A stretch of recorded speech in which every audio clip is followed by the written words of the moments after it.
Hola amigos, hola amigas, comment ça va? Je sais même pas si ça marche ça, amigas. Bonjour à tous et bienvenue dans le point du lundi matin. Nous sommes le lundi 17 mai 2021. Ça ne se voit pas mais à la météo, mais nous sommes en mai, effectivement. On n'aura pas eu de printemps cette année, je pense. J'espère que vous allez bien, j'espère que tout va bien pour vous. Sincèrement, je ne vous souhaite que le meilleur. En ce moment, je suis en train d'essayer de retrouver cette espèce de mantra que je me suis imposé là sur les 2 derniers mois, parce que je recommence à me plaindre et à pas réaliser la chance que j'ai. Donc ça, si vous m'entendez le faire, surtout, il faut pas hésiter à me le dire. Hum. En plus, regardez, je me déçois. J'étais depuis 15 jours, j'avais réussi à ne plus boire de café. Je m'étais mis aux infusions. Ça me faisait du bien, j'avais moins de palpitations au cœur. Et là j'en ai un parce que j'ai une grosse journée. Mais je bois trop de café. Je suis à 7 ou 8 mugs de café par jour. C'est beaucoup trop. C'est beaucoup trop.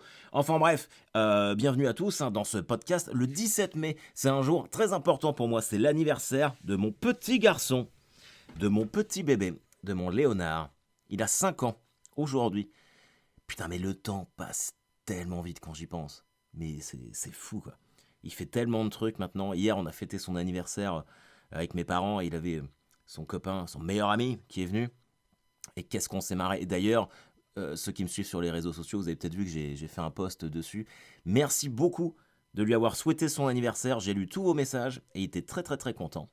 Donc voilà, c'est vraiment gentil. Et puis j'espère que vous avez de votre côté également des moments comme ça familiaux. En ce moment, je suis très sensible à ça. Je suis à moitié mélancolique. Je sais pas pourquoi. Je crois que je suis comme ça à la base, mais je crois que c'est le changement. Parce que oui, comme je vous le disais la semaine dernière, on a acheté une maison.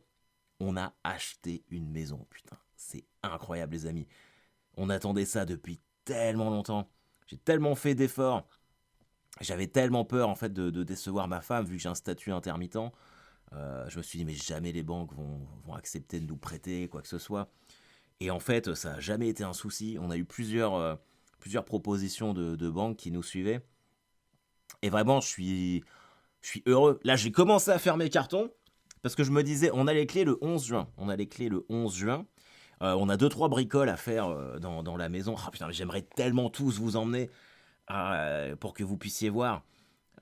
Bastien, ça c'est pareil, si on se fait un live, il faudra que je vous fasse un live vidéo si ça vous intéresse, pour que je vous fasse visiter ma maison. Je suis relou, je suis comme ces gens qui montrent des photos de leurs gosses ou de leur maison à tout le monde, mais ça nous rend tellement heureux.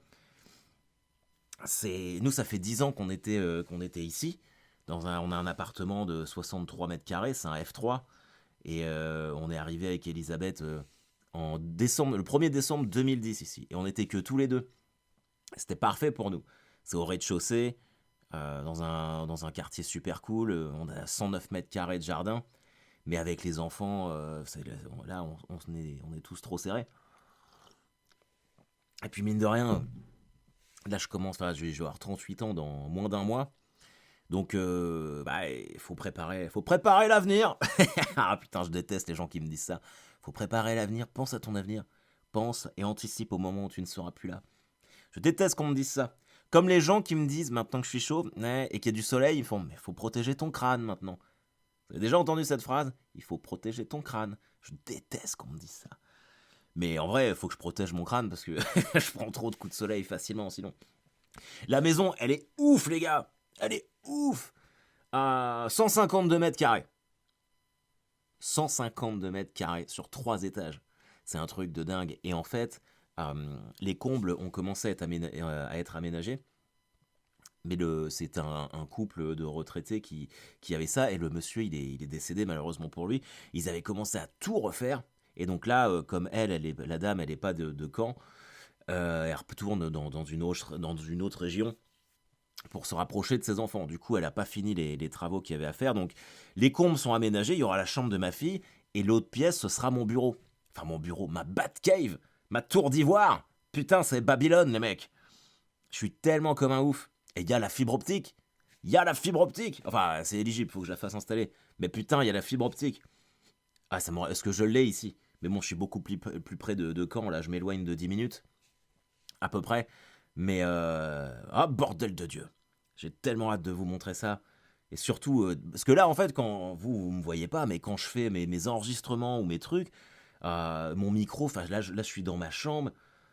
En plus, ma femme a acheté plein de meubles pour anticiper sur le bon coin. Elle fait des bonnes affaires pour anticiper pour quand on va emménager. Mais du coup, on a des meubles partout. C'est ah putain. Mais c'est pas grave. C'est pas grave. Et d'ailleurs, j'en profite pour passer une annonce. Si vous êtes du côté de Caen et que vous avez des cartons dans vos entreprises qui ne servent pas, que vous jetez, eh ben dites-le moi. Hein. Je passerai les prendre parce que j'ai besoin de cartons. Et si vous me trouvez des cartons, quand je viens les prendre, je vous file une beubare, ma propre bière. C'est pas intéressant ça comme deal? Et je vous ferai une petite blagounette Delivery Express. Non mais c'est incroyable. J'aurais jamais cru que j'aurais une maison. Je vais être relou avec ça. Je vais être relou jusqu'au déménagement. Le 24, on dort là-bas. 24 juin. Donc, ouais, du coup, dans les comptes, dans mon bureau, il n'y a pas le sol. Il n'y a pas le sol et l'électricité n'est pas arrivée encore là-haut. Donc ça, faut qu'on fasse ça. Et puis, dans la chambre des enfants, il manque une prise. Il n'y a pas de cache-prise. Du coup, c'est un petit peu dangereux, quoi. Donc là, j'ai trouvé un gars qui va me faire ça. Mm. Mais tous les conseils sont les bienvenus. Hein. Surtout, n'hésitez pas si vous avez...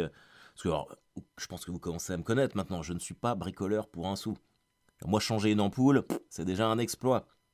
Et là, il va falloir que je pose du placo. Ouais, du placo. Je ne sais même pas ce que c'est. On m'a dit, il faut que tu poses du placo. Je suis ok, bah, je vais poser du placo. Mais je crois que c'est les plaques en blanche pour couvrir les murs. En fait, c'est une vieille maison en pierre qu'on a achetée, pierre de Caen, normal. Et ah putain, je suis ecstatic. I'm thrilled, comme disent les Américains. Mais il y a peut-être aussi le fait que le Stade Malherbe de Caen se soit maintenu. Oh les gars, oh, mais j'ai vécu une soirée émotionnellement samedi. Oh là là là là, c'était ouf. J'étais en train, on a offert un vélo à Léonard pour ses 5 ans, donc on l'a reçu en kit. Il a fallu que je le construise moi-même et j'étais en train de le construire devant le match du Stade Malherbe. Alors pour ceux qui suivent pas trop, j'aurais quand même parlé pas mal, mais là le Stade Malherbe c'était vraiment la saison de l'enfer quoi. C'était horrible, on a gagné 2 matchs sur les 27 derniers, enfin, c'était pitoyable. Et on était vraiment proche de descendre en national, ce qui aurait quand même... c'était la mort du club. Hein. Et moi, vous savez, moi ce club je l'aime tellement. Moi je suis canet, hein, je suis né ici, je vis encore ici. En plus, j'ai travaillé, j'ai commenté énormément de matchs du Stade Malherbe. Je suis supporter. Alors, je suis pas dans le cop à faire ouais, mais j'admire ceux qui le font. D'ailleurs, je pense que s'il y avait eu des gens dans le public, on serait peut-être pas, on n'aurait peut-être pas autant galéré. Enfin bref. Et là, c'était vraiment le match décisif. Et on jouait les deuxièmes, on jouait Clermont, qui eux luttaient pour monter en Ligue 1. Et moi, franchement, j'y croyais pas. C'est impossible que ça passe. C'est impossible que ça passe. Et on a marqué à la 84e. Donc là, sachant qu'il fallait qu'on gagne et que dans le même temps, d'autres équipes perdent pour qu'on remonte au classement et qu'on évite les barrages. Donc c'était totalement improbable. Et 84e, et eux, ils égalisent à la 89e. Et là, je fais, mais putain, on va jamais s'en sortir, c'est pas possible, c'est pas possible. Alors, faut bien vous imaginer que je suis tout seul devant ma télé. Donc, imaginez le niveau de tension. Je peux vous dire qu'il y a eu du gros mot de sortie. Là. Et à la 92e, il y a un penalty pour nous. Mais c'est vraiment... Alors, je sais pas vraiment... Moi, je pense qu'il y a penalty. Tu vois, le mec est accroché dans la surface. Et puis, comme on a pris un carton rouge qui n'était pas justifié, moi, je dis voilà. Mais le mec 92e, Benjamin Janot, qui est quand même pas un joueur exceptionnel, il doit mettre le penalty. Imaginez la tension du truc. Tu sais que t'es à la 92e, t'es dans les arrêts de jeu. Une fois que t'as tiré ton penalty, que tu l'aies marqué ou pas, c'est fin du match, fin de la saison, quoi. Et t'as le sort du club, de tous ses salariés, des secrétaires, des intendants, machin truc. T'as le sort de tout le monde au bout de ton pied droit. Il faut que tu mettes un penalty. Moi, honnêtement, j'aurais jamais eu les couilles d'aller le tirer, quoi. Donc, faut vraiment avoir les nerfs solides. Et Jeannot, il l'a tiré contre-pied parfait. Mais j'étais tellement content. Et si mon appartement était pas si petit, je pense que j'aurais fait le tour à poil. Ah, mais ça m'a tellement fait plaisir. Et le lendemain, je suis allé courir. J'ai fait 14 km. Pas mal, hein? 14 km. Et je courais, j'avais mis mon maillot du Stade Malherbe sur le dos parce que parce que j'avais envie et que ça me faisait plaisir. Et j'ai croisé tellement de mecs qui étaient comme moi en train de faire leur jogging avec leur maillot du Stade Malherbe. Et dès que j'en croisais un, on était tous ouais. Et c'était vraiment cool à vivre, quoi. Il y a vraiment que le sport et le foot en particulier qui peut te filer des émotions comme ça. Et c'était magique. Je me dis, c'est tellement c'est tellement malherbe de s'en sortir à la dernière seconde comme ça. Enfin bon, je vais pas vous embêter avec ça plus longtemps. Et je suis heureux. Ça s'entend peut-être à ma voix là, hein. Rappelez-vous, il y a 15 jours, quand j'étais malade, j'ai failli mourir. Mais là, je suis vraiment heureux. Euh, Malherbe c'est sauvé. Euh, Mes enfants vont bien, tout ça. On achète une maison. C'est cool, quoi. Et je reprends le spectacle mercredi. Putain de merde. Je reprends les spectacles mercredi. En plus, c'est complet. C'est complet. C'est vraiment le hasard du calendrier qui fait que c'est moi qui commence, enfin qui vais jouer là, pour la première fois sur la scène du nouveau théâtre à l'Ouest à Caen. Et vraiment, c'est un mercredi à 19h. Quand j'ai dit oui, c'était uniquement pour remonter sur scène et faire des blagues, mais je m'attendais pas à ce qu'il y ait forcément beaucoup de monde avec un couvre-feu à 21h. Et en fait, bah, alors je sais pas si dans les personnes qui écoutent, là, il y en a certains qui viennent mercredi, mais putain, mais merci. Merci de me soutenir, vous vous rendez pas compte à quel point ça me fait plaisir et ça me motive. Et je peux vous dire que depuis une semaine, mais je travaille comme un dingue. Avec Ambre, on écrit, on réécrit, on supprime. Et j'ai. Et c'est en fait, depuis 1 an et demi, 2 ans maintenant que je fais ça professionnellement, je me suis dit que c'était mon travail, mais j'avais un peu oublié que c'était aussi ma passion. Et c'est vraiment ma passion d'aller en fait sur scène et de réussir à vous faire rire et de vous faire passer un bon moment surtout. Et le spectacle est tellement différent de Sous Pression pour ceux qui ont eu l'occasion de le voir. Évidemment, je parle un peu de croque-mort et puis de la mort, parce que si je le fais pas, les gens, ça leur manque. Euh, Tout comme. Je voulais pas remettre le commentaire de match, parce que je me suis dit, c'est bon, j'ai fait le tour. Hmm. Mais sur les dernières sorties, je le faisais plus, et les gens étaient trop déçus. Ils étaient trop déçus. Et, euh, et en fait, comme j'ai vraiment envie que les gens passent un bon moment, et de vous faire plaisir, de me donner à fond, surtout maintenant que je sais ce que serait la vie si j'avais plus ça, si tout était fermé, et là j'ai vraiment envie d'y aller. Donc je fais encore le commentaire, mais on l'a changé. C'est plus le même. C'est plus le même. Celui d'avant, déjà, il me demandait beaucoup d'énergie. Bah, le nouveau, il est encore plus long et encore plus technique. Donc vraiment, je sais pas ce que ça, je sais vraiment pas ce que ça va donner. Et je vais tester ça mercredi. Il y a tellement de trucs nouveaux d'habitude enfin voilà, j'ai mes sessions au El Camino ou alors je fais des plateaux et je teste des 8-10 minutes comme ça un petit peu en mode bah test tout. Et là il y a pas ça, donc il y a pas le choix en fait, ça va être du test à travers le test. Je sais même pas là je vais faire un filage aujourd'hui, mais je sais même pas combien de temps il dure le spectacle. Bah, faut au moins, de toute façon, il faut au moins que j'ai 1 heure pour les gens, pour qu'ils s'amusent. Mais et selon l'ambiance qu'il va y avoir, mais j'ai un bon feeling. Je sens que ça a manqué à tout le monde. Et ouais, et je suis tellement content de recommencer dans ma ville. J'aurais tellement de mal à partir d'ici en fait.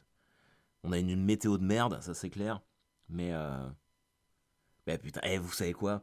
Je vais pas jouer le nationaliste ou quoi que ce soit. Mais en fait, on réalise pas, on critique beaucoup, nous en France, mais on a vraiment un pays incroyable. Moi, j'ai la chance, grâce au stand-up, de pouvoir partir dans plein de villes différentes. Et vraiment, à chaque fois, je suis accueilli bah, merveilleusement. Et je me dis, mais et les régions sont différentes. Mais à chaque fois, c'est vraiment super, quoi. Lille, j'y vais régulièrement. Les gens sont d'une incroyable gentillesse. La ville est magnifique. Bah, Clisson, tout ça. La Vendée, j'adore. Lyon, c'était incroyable. Même Paris. Moi, enfin, les gens parlent de Paris. Moi, j'ai jamais galéré à Paris. Enfin, je veux dire, en termes de remplissage, si, de salles, parce qu'il y a plein de spectacles. Mais en termes de public, moi, j'ai toujours trouvé que les Parisiens étaient vraiment cool. La Belgique, tout ça. Enfin, bon, ça fait pas partie de la France, on me dirait. Revois ta géographie, connard. Mais je suis vraiment content et j'espère que. Parce qu'en plus, c'est un truc que je maîtrise. Vous voyez, là, en ce moment, on me demande souvent, bah alors, Ruquier, les grosses têtes. Mais j'ai pas de nouvelles. Donc, j'ai pas de nouvelles. Mais en plus, ça dépend pas de moi. Mais le spectacle, ça dépend de moi. Et ce qui fait que c'est vraiment mon truc, mon bébé. Et de le partager là avec Ambre, le fait qu'on écrive à deux, ça fait vraiment... Il y a un truc différent, hein. C'est absolument pas pareil au niveau des blagues, donc ça va être... Mais j'y vais avec beaucoup d'enthousiasme, du stress un peu. Bah, c'est un mélange de stress et d'excitation. Mais bon, j'ai... enfin voilà, je suis content. Tiens, je vais vous raconter une blague. Ça m'a fait marrer.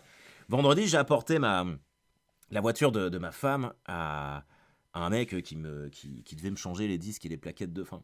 Et donc c'est pas très loin de chez moi, je dirais que c'est à 5-6 km. Et puis je me suis dit, tu sais quoi, je vais prendre mon fameux Jax, mon vélo pliant. Je vous en ai déjà parlé de mon vélo pliant.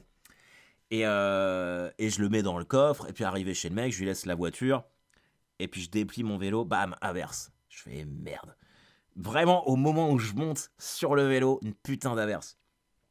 Et fallait que j'aille à Super U, fallait que je fasse un crochet. Et j'en avais pour 20 minutes, je crois. J'arrive à Super U, je suis trempé.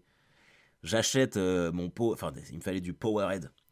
Vous me direz, ça pouvait largement attendre, mais il me fallait du Powerhead. Et je sors, hop, j'enlève l'antivol, je remets mon casque, je monte sur mon vélo, encore averse, hein. Et là, je commence à pédaler, et il y a un mec, je peux le dire, parce que vu l'âge qu'il avait, vraiment, je serais étonné qu'il écoute le point du lundi matin. Mais si c'est le cas, ça m'a quand même fait plaisir de vous parler, monsieur. Et le mec m'arrête, il ouvre la... C'est un gars qui habite dans le même village que moi. Et il ouvre sa fenêtre de voiture, et il me fait... un peu rustre. Il fait, bah alors, je vous ai vu chez Ruquier là, à la télé. Je fais, ah oui, bah merci. Il fait, ouais, il est gentil, Laurent Ruquier. Je fais, ouais. Puis il commence à me poser plein de questions. Sauf que le mec, il est tranquille dans sa bagnole, au chaud, fenêtre ouverte. Et moi, je suis sous la pluie, tu vois, sur mon vélo. Et j'étais là, je fais, putain, mais laisse-moi partir. Laisse-moi partir. Et le mec était tellement content de me parler. Puis moi, ça flatte toujours l'ego quand on te reconnaît. Et j'étais là, bon, je vais peut-être y aller là. Il fait, ouais, ça mouille, hein. Je fais, bah, connard, ça mouille. Évidemment que ça mouille. Je suis trempé. Mais c'était. Et je suis reparti comme ça. Mais ça m'a fait marrer. Ça m'a fait marrer. C'était un bon moment. Un bon moment à vivre. Vous verrez que dans le lien du podcast, j'ai mis le petit questionnaire pour savoir comment on gère le unboxing, comment on fait pour notre petit live pour ouvrir la boîte de cornes. Là, je vous avoue que je commence à être impatient. Ça commence à me faire chier d'attendre. Mais bon, on n'a pas le choix. Donc voilà, on va le faire, hein. Le questionnaire, il est vraiment rapide, mais je me suis dit comme ça, tout le monde peut s'exprimer. Et encore une fois, c'est pas pour, il y a rien qui vous oblige à le faire, hein. C'est pour moi, pour organiser le truc dans les meilleures conditions. C'est tellement dommage que j'ai pas la maison, parce que, quoique mine de rien, parce que non, ça va être trop chaud. Ils m'ont dit au plus tard, ils l'envoient le 24 mai. Il y a au moins 10 jours. Quand mes beaux-parents ils nous envoient des colis des États-Unis, ça prend 10 jours à peu près. 24 plus 10, ça fait 34. Ce qui fait que ça va arriver genre vers le 2 ou 3 juin. Mon anniversaire, c'est le 2 juin. Attention les amis, ça tombe à quel jour le 2 juin, tiens? Ça tombe à quel jour? Ça tombe un... Ah, un mercredi. Ah, fait chier. Sinon, on aurait pu se faire un truc un peu particulier. Enfin, en même temps, mais on y arrivera. Et donc voilà, vous répondez au questionnaire. Et puis c'est tout. Et je voulais dans le podcast rajouter des petits moments où on regarde ensemble ce qui se passe dans le monde. Je sais pas si vous suivez l'actualité, mais moi je suivais ça un petit peu, pas de loin, je suivais quand même, mais depuis que je fais les grosses têtes, enfin en admettant que je les refasse, il faut vraiment suivre vachement l'actualité. Et puis finalement c'est intéressant. Du coup tous les matins je me branche sur les sites et puis je regarde ce qui se passe. Alors je vous avoue que c'est très souvent déprimant. Mais alors qu'est-ce qu'on a aujourd'hui? Bon bah Israël, Palestine, a priori ils partiront pas en camping ensemble. Et la présidentielle ça va commencer. Comment est-ce que vous allez voter vous? Est-ce que vous allez voter? Il y a deux questions en ce moment qu'on se pose. Est-ce qu'on va se faire vacciner ou est-ce qu'on va aller voter? Et ben en fait moi je vais vous dire les amis, le vaccin au début je comptais pas le faire. Et puis en fait je vais me faire vacciner. Et je comptais pas aller voter. Et en fait de plus en plus je pense que je vais aller voter. Je pense que je vais voter blanc. Mais j'aime bien en fait le fait d'aller voter. C'est parce que là, ouais, je crois que les trois quatre dernières élections, la dernière fois que j'ai voté, c'était pour les présidentielles. Tiens. J'y suis pas retourné parce que comme tout le monde, je suis déçu. Euh, mais en fait, je m'auto-sanctionne parce que le fait d'y aller, j'aime bien. J'aime bien prendre une enveloppe et la mettre dans l'urne et, et qu'on me dise ah voter. C'est un petit plaisir. Du coup, je me dis, je vais quand même y aller, mais franchement, pour que je vote pour quelqu'un cette année, va vraiment falloir m'impressionner. Et comme il y a quand même pas mal de guignols qui vont se présenter, vous croyez pas que je devrais me présenter, moi Président Barbet. Bah, je peux te dire que. Bah là, la France, elle changerait, mon gars. Là, c'est maison close à chaque coin de rue, légalisation du cannabis, le Stade Malherbe qualifié officiellement d'office en Champions League tous les ans, et puis c'est comme ça. Gestes suicidaires en France, des signaux de hausse chez les jeunes. Mais tu m'étonnes. Déjà, quand t'es jeune, c'est compliqué parce que t'es à fleur de peau. Pour moi, t'es censé être adulte à 18 ans, mais tu l'es pas. Moi, je pense que. Bon, déjà, j'estime que je suis pas encore devenu un adulte. mais, mais je pense qu'en temps normal, avant tes 25-26 ans, tu restes quand même en fin d'adolescence. Quoi. Euh, et là, ouais, être étudiant maintenant, mais l'horreur. Parce que le truc, ce qui est marrant dans les études, c'est bah tu te fais des potes, puis bon, oui, tu travailles un peu, tu prépares un diplôme, mais il y a les fêtes étudiantes. Je veux dire, là, ils n'ont pas eu tout ça. Ils vont avoir besoin de purger ça, hein, c'est sûr. Ils vont avoir besoin de purger ça. Les fêtes étudiantes, c'est là où tu t'éclates, où tu fais tous tes débordements, tu fais des bêtises, t'en profites. C'est là où tu es à la découverte aussi de ta sexualité. Tu peux enchaîner les coups, que tu sois une fille ou un garçon maintenant. Enfin, tu fais ce que tu veux. C'est le moment où il faut en profiter. Et ils n'auront pas eu tout ça. Vraiment, je les plains. Si vous êtes étudiant et que vous écoutez le podcast, vraiment, je vous plains. J'espère que ça va. J'espère que ça va et que vous n'êtes pas trop déprimé. Moi, je sais que je pense que j'aurais mangé. Hein. Sensible comme je suis, là. Ah, c'est ouf parce que quand je regarde les nouvelles, l'Europe, Israël, Palestine, la dépression, j'ai clairement l'impression de voir tous les thèmes de mon spectacle. Ça va vous surprendre, hein. Ça va vous surprendre. Alors ça reste du Harold Barbet dans le texte, mais on a mis un niveau, on s'est fixé un niveau d'exigence. J'espère que ça va le faire. Je suis très curieux. Je suis très curieux. L'adolescent suspecté d'avoir poignardé mortellement une jeune fille à Ivry-sur-Seine mis en examen. Ça, c'est encore des bonnes nouvelles. Et je vais faire le test de voir s'il y a une bonne nouvelle dans dans les actualités. Plonger dans les grands crus. 5 vignobles ou dormir. Ça, c'est pas mal. Vous avez déjà dormi dans un vignoble? Alors moi, je vous conseille le vignoble nantais. Vous allez encore me dire, putain, il va nous faire chier avec Clisson et le Hellfest, ce qui est un peu vrai. Mais le vignoble nantais, c'est incroyable. Je trouve cette région absolument magnifique. D'ailleurs, je vais peut-être y aller là, pour mon anniversaire. Parce que Léonard, hier, il fait le prochain anniversaire, c'est toi, papa. Je fais, bah ouais, il fait, je vais t'emmener au Hellfest. Il joue sur la corde sensible.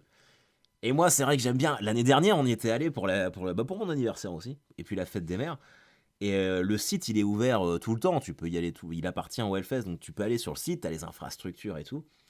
Et Léonard et Lauriane, et puis moi, accessoirement, mais on avait adoré. On courait dans le Hellfest, on montait, ils ont des bancs en forme de chenilles un peu diaboliques, on courait là. Et mes enfants, ils avaient ramené des cailloux du Hellfest. Et on les a mis dans un petit pot autour d'une fleur ici. Et c'est assez joli. Enfin bon. Les derniers secrets de Michel Fourniret, encore une excellente nouvelle. Ah! Travailler plus de 55 heures par semaine augmente le risque de décès selon une étude. Bah ouais. Mais parfois, t'as pas trop le choix. Hein. Parfois, t'as pas trop le choix. Il y a des artisans qui sont à leur compte. Voilà. Hein. En plus, ça me fait marrer. Travailler plus de 55 heures par semaine augmente le risque de décès. Mais publié conjointement par l'Organisation mondiale de la santé et l'Organisation du travail. Bah, mon gars, mais en pleine pandémie, les emplois du temps, faut bien qu'on les. Je sais même pas, tiens, je finis même pas ma phrase, je pense que j'allais dire une connerie. Ah, ça y est, Sanofi publie des résultats positifs de phase 2 pour son candidat vaccin. Son candidat vaccin, je ne sais pas ce que c'est qu'un candidat vaccin. Un candidat vaccin, c'est quoi cette expression de merde encore? Bon, là, je suis dans l'actualité, on va aller sur culture. Ah, il paraît que c'est bien, sur Amazon, il y a Underground Railroad. C'est une série apparemment sur la condition des Noirs en Amérique. Alors, putain merde, c'est reparti. Apparemment, c'est vraiment cool. Mais a priori, c'est un peu indigeste, dans le sens où c'est tellement riche que tu peux pas enchaîner 3-4 épisodes. C'est ce que dit Le Monde. Hein. Je suis sur Le Monde, là. Je suis sur Le Monde parce que c'est là où il y a le plus d'articles gratuits. Sinon, je lis Le Parisien, mais tout est payant. Raphaël Sorin, ancien éditeur de Michel Houellebecq, est mort. Tiens, tu vois, ça, je suis sûr que ça va tomber aux grosses têtes, par exemple. Alors, qui est Raphaël Sorin? Et là, j'aurais su, bah écoutez, c'est l'ancien éditeur de Michel Houellebecq qui est mort. Yellowstone, Kevin Costner. Alors, Kevin Costner a dû faire un film sur Yellowstone. Je sais pas, vous savez ce que c'est, Yellowstone? C'est dans le Wyoming, il me semble. C'est un parc naturel américain où il y a des geysers de ouf. Mais l'eau, elle est bouillante. T'as plein de gens qui se suicident à Yellowstone, en fait. Et un jour, ça explosera. Ça explosera, mais il y a rien. Tu te promènes là-bas, et donc c'est comme un espèce de marais.